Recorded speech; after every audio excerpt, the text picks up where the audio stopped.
Hello and welcome to a new episode of Race Recap, where we provide you with all the key insights and crucial information from each weekend's feeder series action. My name's Thomas Groves, and this week Race Recap is adding yet more feathers in its cap as we cover the latest Indy NXT action and give you the lowdown on Super Formula Light season opener. And here to talk all about it is feeder series own Finjo Muschlien. How you doing, Finjo? Very good. Thank you very much for having me. Well, starting with Super Formula Lights, your own speciality, which had its first event this weekend, there were three familiar faces to the feeder series paddock in Japan, with Akshay Bora and Oscar Wirtz, and also Evan Giltert all making their debuts in the series. Now, we'll speak on Giltert in a moment, but Finjo, how do you feel Bora and Wirtz performed in their first weekends? Yeah, to be honest, it was firstly very interesting to see Wirtz and Bora in the championship this year, or this weekend. To be honest, it's a very interesting situation for the ones who are not aware. Oscar Wirtz is a Toyota Junior, while Akshay Bora isn't. And I think you can see this quite well in the results, but also the whole way the weekend proceeded for both drivers. You could just see that Oscar Wirtz was, a slightly bit stronger this weekend. Also fighting for the podium in the third race, in which he eventually came fourth. But Akshay Bora, you just saw he was a little bit slower, a little bit on the back foot. And both drivers did well for their first weekend. That's exactly where I expected them to be in the midfield. But I'm really impressed by Oscar Wirtz, especially because he's really made the most of it. And to be fighting for podiums was definitely not what I expected him to do this weekend. Yeah, of course, he's got his brother Charlie in Super Formula proper in his debut season. Bora as well, coming over to Japan for the first time. And I think what's more impressive really is the fact that they've had to adapt to these new tracks. They've never raced in Japan before. They're, of course, dealing with the same chassis they would have raced back in Europe. But it's promising signs, especially, for Wirtz, the Toyota Junior driver. He'll be wanting to join his brother in Super Formula next season, I'm sure. Yeah, absolutely. And it's a very good point you mentioned there, the tracks in Japan. Most of the drivers they're racing against have been racing on these circuits for around 5 years almost, some of them even longer. So they really know these tracks extremely well. Another thing that has to be said, we have 4 manufacturer-backed juniors this year. And obviously the Toyota juniors know Fuji quite well because it's the Toyota-owned circuit. So especially Fuji is like usually the circuit where the international drivers do have a hard time adapting. But yeah, I mean, they've done a very good job. And as you might have seen, Evan Giltert even took a win. But we'll talk about him in a second. Of course, we've got 2025 Drivers' Champion Yuto Nomura moving up to Super Formula this year for his first season. Kevin Frederick, after spending last year in this championship, he's moved over to IMSA back in North America. So BMAX, of course, they've had both their drivers that they needed to replace. And in came the man we've already mentioned, Evan Giltert, former regional Middle East champion from last year, and Kotaro Shimbara, who's been competing in Japanese F4. He's probably the most experienced man in that championship for quite some time because he's been competing there since 2021. And of course, themselves, BMAX, gunning for back-to-back titles this year. How do you think they'll be reflecting on the opening weekend of the season for you? They can be very proud of themselves, especially with Evan Giltert, I have to say. I think let's begin with Kotaro Shimbara because he's the Honda Junior following into the footsteps of Yuto Nomura of last year. And Yuto Nomura last year equalized the records, the series records. I think he took 12 wins, took the most points in the championship's history. I think also he equaled that record. So yeah, the bar was set quite high, and Kotaro Shimbara this weekend only managed to score 1 point all weekend. Didn't have the best weekend, was a bit unlucky, especially in the first race where he got where he was involved in a collision in the last lap, and also got a time penalty for not having enough fuel at the end of the race. So yeah, some things out of his control. But still, he was never running in the top 3 positions, which is definitely where you have to be if you want to be successful and want to be a contender for a Super Formula seat the following year.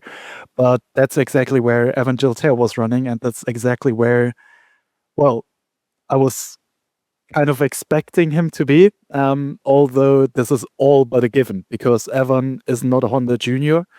He is a completely independent driver, and usually the independent international drivers, they usually need a bit longer to adapt themselves to the series, to the car, what we just said earlier.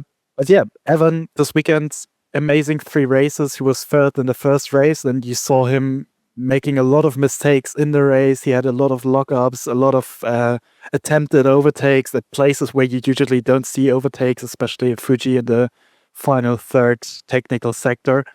Was extremely cool to see. And then in the second race, he converted his strong start or strong opening laps into a race win. So yeah, really promising. And to be honest, I expect him to continue like this. Yeah, and especially with the way he just controlled race 2 from the outset. You mentioned he's a completely independent driver, but he isn't driving like one. I imagine for next year, if he can continue this kind of form, of course, he podiumed in every single race this weekend. I'm sure that Toyota and Honda will want to be snapping him up for a seat next year if he continues this form. Absolutely. Just ahead of the weekend, it was actually announced that Honda is supporting him. So he's not a Honda Junior, but he is Honda supported, which is crucial for him because it could really mean that if he does well this year, he could, if he's really lucky, end up in Super Formula next year.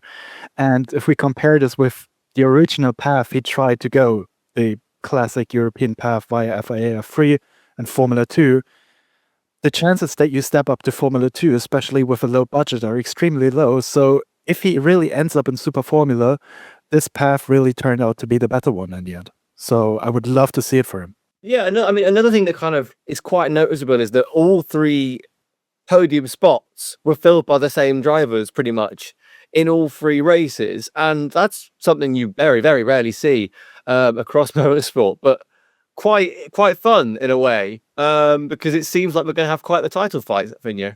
Yeah, absolutely. And you're absolutely right in saying we had the same 3 drivers in all 3 races on the podium. Although in the second race, we've had Takeya Suzuki, who crossed the line in second before he got a time penalty, or actually he had the time penalty already for track limits.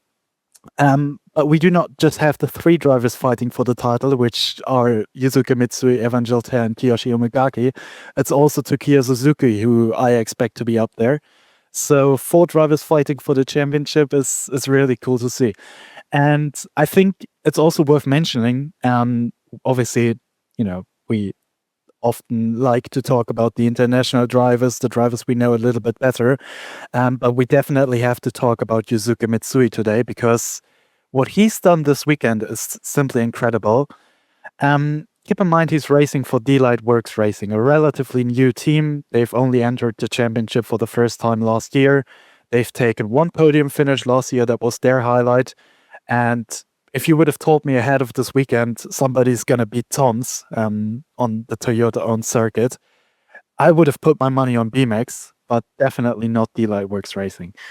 To see Yusuke Mitsui not only take pole position in the first qualifying, but also to win and control the first and third races like this, absolutely incredible. If they can continue this performance into the following rounds, he can really be a title contender. He's not a bad driver at all. He used to race in Japanese Formula 4 in 2022 and 2023. He finished in the top 3 positions. So he's a really good driver and maybe also one to watch for Honda and Toyota. Oh, absolutely. I think he was definitely a great talent to watch. I think a lot of the Super Formula teams will be looking at him knowing, but he's doing it in perhaps not the most well-funded, not the most well-backed team, going up against the might of, as you mentioned, Tom's, a staple of Japanese motorsport for 40, 50 years now. So a very encouraging sign for that team. But just going across the weekend, we've mentioned the front runners, the surprises perhaps. Was there anyone you felt kind of stood out to you who maybe they didn't win a race or they weren't grabbing the headlines, but they quietly showed themselves to be quite good? Or was there anyone who you felt could be looking back at this weekend and slightly, knowing they need to improve before we go to the next round? Yeah, to be honest, I have to say all the drivers this weekend did a solid job in the end. Also Kazuhisa Uraba, he wasn't in the spotlight, but he finished 4th and 5th in all 3 races. That was quite solid. Oscar Wirtz, who we mentioned earlier, did well. for his first weekend.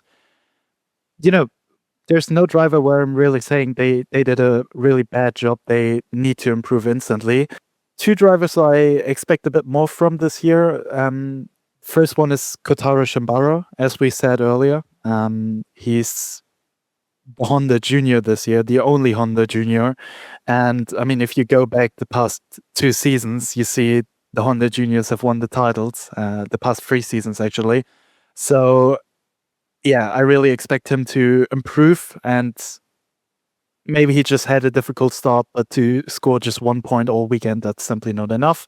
I still expect him to take podiums and wins this year. I'm very confident. And the same also goes for Takuya Suzuki, who, well, ends the weekend with just 4 points on his account. Obviously, he had that penalty in the second race where he actually came second on the line, but yeah, just fourth at the end with the time penalty. And he had the collision in the first race. If everything goes well for him, he can be where Kiyoshi Umigaki is. I'm very confident about that. And Kiyoshi Umigaki is a title contender, as we said earlier. The same goes for Suzuki. Yeah, I think he's the Honda Junior. We'll be expecting more from him, but I think he'll be delivering more as well. When it takes time to get used to these new chassis. I guess the advantage for him is that he knows these circuits on the back of his hand. He's been racing on them for 4 or 5 years in cars. I mean, if you had to pick one driver who you'd see as the favorite heading into the final weekend at Motegi, who would you pick? Well, that's a very good question. To be honest, I cannot give you a good answer today because it's just so uncertain. The thing is, with Tom's already struggling with their performance at Fuji and not being able to take a win all weekend, I have to say I do not expect them to be able to run away with the championship. They will still be in the mix for sure, and they're able, both drivers, Kiyoshi Umigaki and Takuya Suzuki, to take the title, but it will be very, very close this year.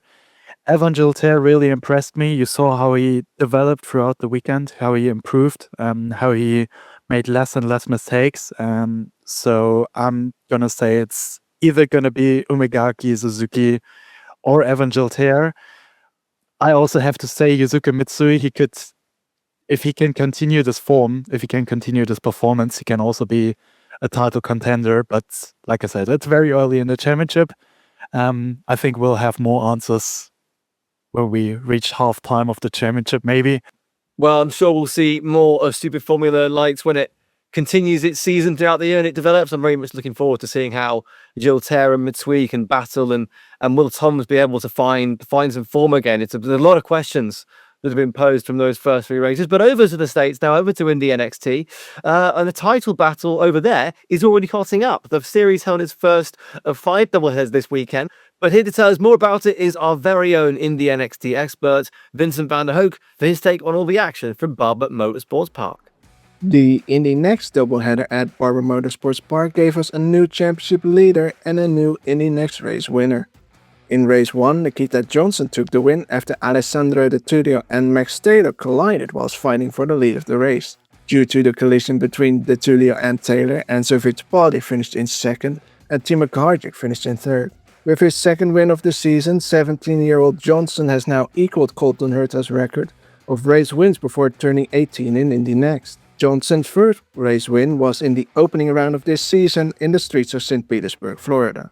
In race 2, De Tullio and Taylor were duking it out yet again, but this time De Tullio emerged victorious, claiming his first Indy NXT race win, ahead of Taylor, who finished in 2nd, and Nikita Johnson, who finished in 3rd. After this weekend, Johnson leads the Indy NXT Championship ahead of Max Taylor and Timo Kaharczyk. Enzo Fittipaldi, who had a tough start of the season in St. Pete, now sits in 4th, while Alessandro De Tullio jumps up to 5th with his win this weekend.